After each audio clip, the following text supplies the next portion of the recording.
moi, dans mon mandat d'élu, le réseau des villes santé a eu une place complètement à part. Il a donné du sens à mon mandat, il m'a donné de la perspective, il m'a permis d'avoir du recul. Pour un jeune élu comme moi en 2014, ça a été tout un tas d'idées à mettre en œuvre dans ma ville.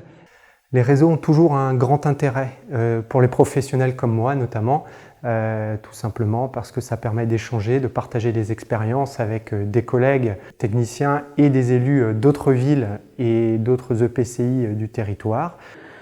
C'est nécessaire qu'une collectivité territoriale se pense comme un acteur majeur en santé publique, ce qui n'est pas du tout évident a priori, et qu'elle prenne conscience qu'elle dispose de nombreux atouts et de leviers puissants pour travailler sur les déterminants de la santé. Il faut vraiment un réseau pour défendre une approche de promotion de la santé et la lutte contre les inégalités sociales et territoriales de santé. Il faut adhérer au réseau pour être plus fort, parce qu'ensemble on est plus fort.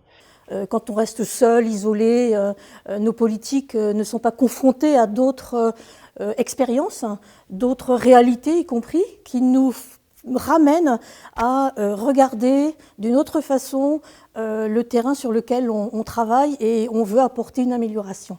C'est très simple. Adhérer au réseau, ça veut dire acquérir une force de frappe, entre guillemets, plus importante que quand on est seul. Le réseau français Ville Santé se nourrit des échanges avec l'Organisation mondiale de la santé et ça nous permet à tous d'être, je dirais, dans une vision de prospective, d'être en avance sur des grandes thématiques. D'avoir la possibilité d'échanger avec des collègues dans 22 autres pays. Mais ça permet aussi, ensemble, d'arriver à faire pression sur des actions, notamment nationales et ou locales, qui nous semblent en inadéquation avec l'amélioration de l'état de santé des citoyens. Permettre de faire du lobbying pour défendre la santé qui était, fut un temps, la cerise sur le gâteau, ce que l'on faisait en plus pour faire joli. Maintenant, c'est beaucoup plus structurel. Et puis, c'est peut-être plus maintenant le cas, c'est aussi peser sur des décisions nationales. Ça ne veut pas dire qu'on est d'accord sur tout. Il y a des élus de droite et de gauche, mais je pense que ça fait la force du réseau. Ce réseau, il est fort parce qu'on travaille ensemble, qu'on travaille tous extrêmement dur, mais on travaille tous dans beaucoup de bonne humeur. C'est vraiment une ressource, et c'est une ressource dans un contexte qui est très sympathique, très chaleureux, pas partisan, et ça, c'est très agréable.